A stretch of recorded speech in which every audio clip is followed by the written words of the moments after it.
Well, hey, good morning, good afternoon, good evening, good night. Love you folks joining me here nice and early over at Marvel Snap Zone. Hopefully all is very well with you, much like it is with me, and hopefully it remains in the world of Marvel Snap. It is time for yet another regularly scheduled tier list TM for our favourite new card battler. We were kind of patiently waiting for a patch last time we spoke. We kind of expected it at the start of the new season, and it didn't arrive. It didn't turn up. We had to wait patiently, but boy, howdy, did it turn up.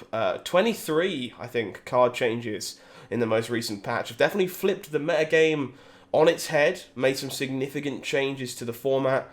As we continue to figure things out, we're kind of happy to bring you some small updates on what the metagame on the ladder is looking like. So for those that might be joining me for the first time, this tier list is very much composed by our writers and creators here over at Marvel Snap Zone, backed up by some of the data found on Snap.fan, which lets us keep an eye on average cubes per game, expected win rate of decks, used to kind of reinforce our beliefs. But obviously, please keep in mind that that data is not perfect. There are bots on the ladder, and of course, I'm sure they're still learning things over there as well, so please do keep that in mind. Secondly, this week, what I'm going to do for you is I'm going to pull the list of the tier list up on the screen for you in a hot second, so you can take a look at it in its full glory, walk you through where everything is, in our opinion, and it will obviously be available for you in the article in the description down below as well. So if you want a comprehensive written version of this tier list, go click the link, check out the article, and export your deck of choice from there. But what I'm going to do this week is kind of just cover some of the new additions to the tier list. We're obviously finding ourselves going over the same established metagame choices every week at this point. So if you're looking for more information about some of these mainstays, but they've been mainstays of the game for a very long time, click the link, article down below, go grab it there, because I think it helps us keep this video a little shorter and more concise if we're talking about the new decks. And as you might be able to hear, unfortunately, I am kind of unwell at the moment, so the less I have to speak, the better as well. So, hopefully that's going to be some enjoyable content for you. If you haven't already, consider subscribing to the channel here at Marvel Snap. We want to be able to do more of this, create more Snap-based content as the game gets closer to release. We are only 3 or so weeks away now from worldwide global release, so we're hoping to be able to keep this up and keep everybody well informed as they start joining us on a journey or grinding cubes on a new account. So fingers crossed, hopefully you fancy joining us for that. Hit the bell, turn on notifications, all that wonderful jazz. That is enough of that. So let us take a look at our tier list for this week. Okie dokie, so not quite all the movement and shakers that some people were hoping for or expecting, but plenty of changes in this metagame based on the patch nerfs that we've had so far. The kingpin of the game still kind of remains, unfortunately. Seronegative, the negative serotonin deck of popular choice for climbing ladders quickly, biggest possible endgame burst, still proving to just be the best deck in the game. At least by a bit in the early days of patch 6.9, of course. Things are still evolving, we're still learning about some of these changes, so there's a good chance this can change moving forward. However, Tier 2 does have plenty of new additions, the hand-sized control deck making a return to the game out of nowhere, joined by the Magic Destroy style archetype, of which there's a fantastic guide in the article that we'll talk about in just a little bit. The rest of Tier 2 very flush this week with many known existing mainstays. Sarah Miracle, Patriot, One Going, Lockjaw on reveal, the Destroyer deck, even the Dracula discard deck finding itself in Tier 2 as well. Tier 3 this week, super flush as well, but a couple of new inclusions have turned up. We've got access to Ongoing Kazoo making a return here, kind of the Apex budget deck for the longest time in Marvel Snap, kind of getting a new play pattern, giving it a boost of life onto the tier list this week. And the Electro version of Destroyer making its way into tier number 3 as well, given it has some really good counterplay against the Serra decks. So very excited to explore that one as well. We've got some tier 4 options here and some budget choices available in the article this week too. Everything from the Cerebro decks all the way to like dedicated pool 2 control decks you can go and check out via the link in the description box below if you want more detail on those decks or just the deck lists. If you Want more details on the new additions, however, let's take a look at them together and walk through some of what has joined us in Marvel Snap now.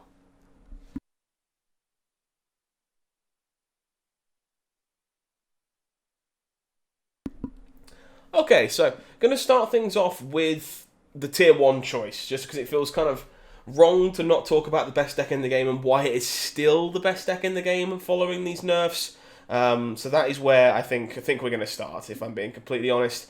Although most people at this point kind of know why this deck is here and what it's looking to do. The deck definitely lost a bit of power, courtesy of Mr. Negative taking a stat nerf, but it still feels like this archetype just kind of has the highest ceiling in the game.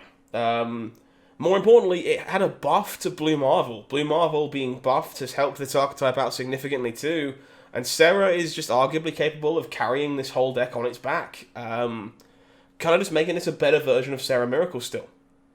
It's just capable of creating 60 plus point board states across 2 locations and being very flexible about where it puts them as well. If you're not familiar with this deck at this point, play Mr. Negative on turn 4, Sarah on turn 5, and then once you're there, it's kind of up to you how you want to be flexible about your options and spread your points all over the board. The dream play, honestly, is Mystique copying Sarah alongside Magic on turn 6. So you have a turn 7 with 2 copies of Sarah, and you can just do some completely ridiculous things. But Mystique really shines in this deck as well, just because, quite frankly, copying Iron Man or Blue Marvel is just very, very strong all by itself.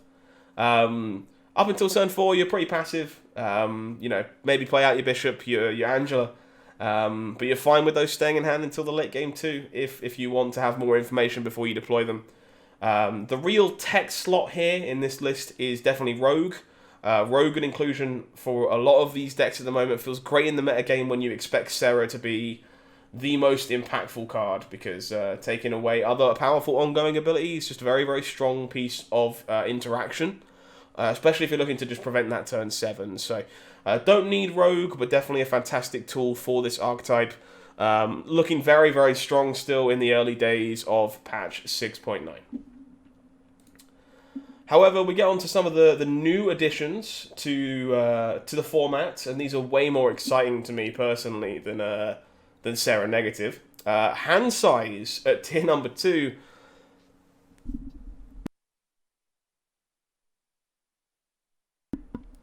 My apologies.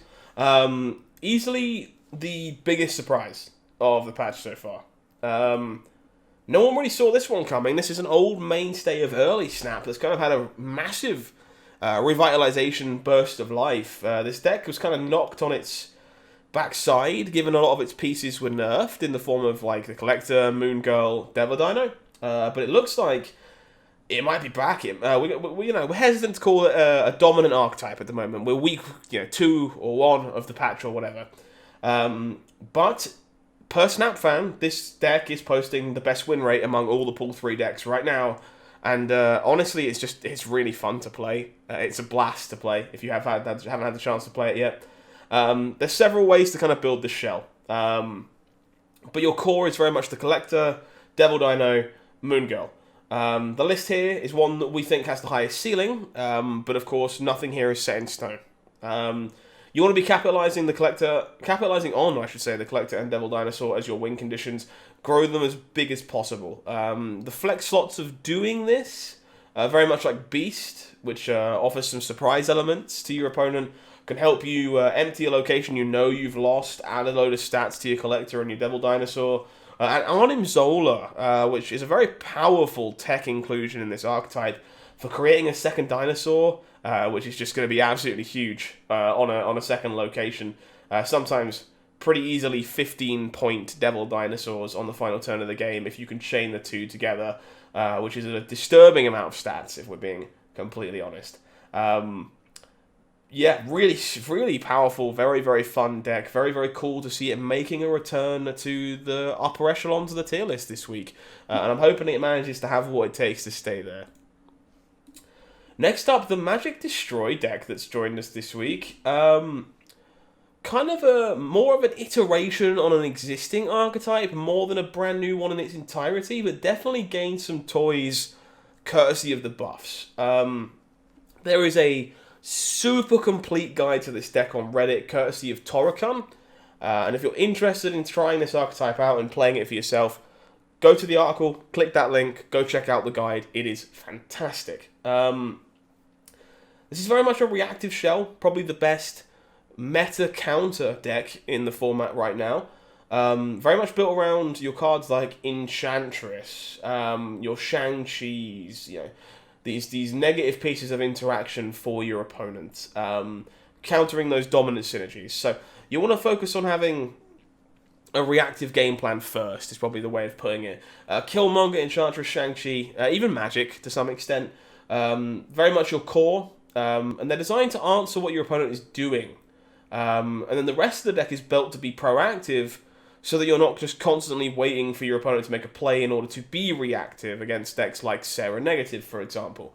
Angela, the Hood, Debris, even your own Sarah, maybe even Red Skull in this version of the deck, very much lend stats to a location so that they can challenge one location by themselves, and then your tech card, whichever one it might be, challenges the other location by itself. The most interesting inclusion here, definitely Carnage. Carnage making itself at home here, thanks to Torikun's tech choices. Helps you clean out your side of the board. The Goblins are very popular right now, Green Goblin and Hobgoblin, so clearing them with a Carnage, super valuable, definitely a great tool to have access to, and it's going to eat your unnecessary units as well. Things like the Hood, once you want it out of the way, the rocks you make from Debris, and even like squirrels and stuff that are made by various locations. Carnage a really good way of opening those board locations back up. A very sweet deck, very cool to see it succeeding early on, and hopefully not the last we see of the Magic Destroy deck.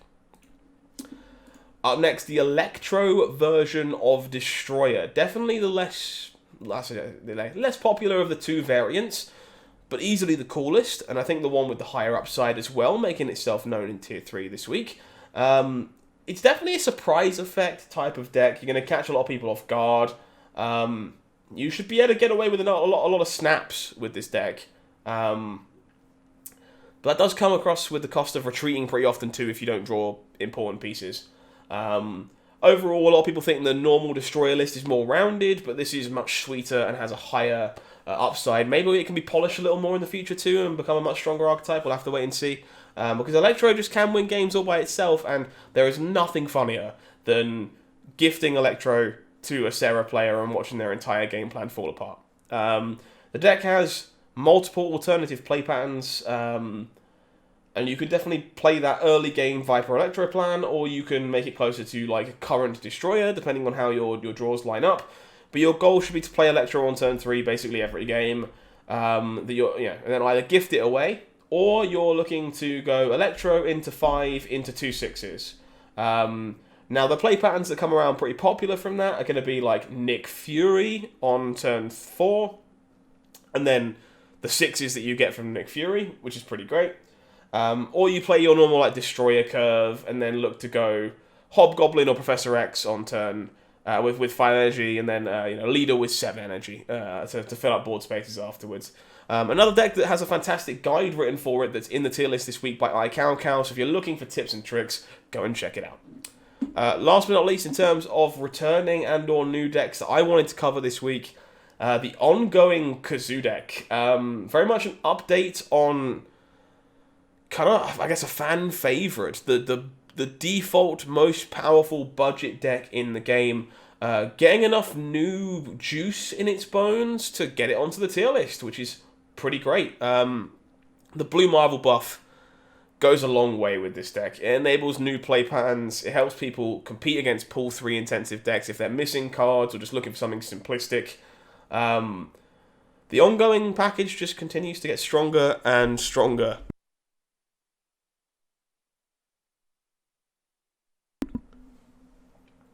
Which is, I think, good. I think we needed to address this problem of new players to the game not having a viable archetype to build towards.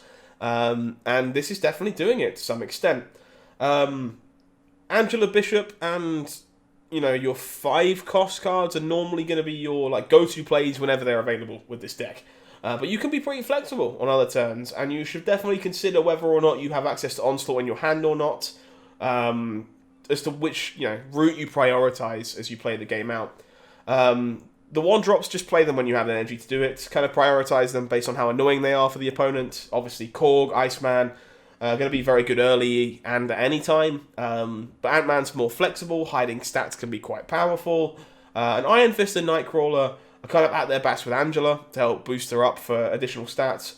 And can even be used to reach unreachable locations too. So do keep that in mind for savvy tricks with this deck as well. Some really cool updates and changes this week, honestly, to the tier list. It's nice to see patch 6.9, 9.6 having a relevant change on the game, honestly. It's was a little worrying for a number of folks that we were stagnating, and it looks like this patch is definitely doing a lot of the work required towards fixing that as we head towards release. If you're excited, let me know in the comments section down below.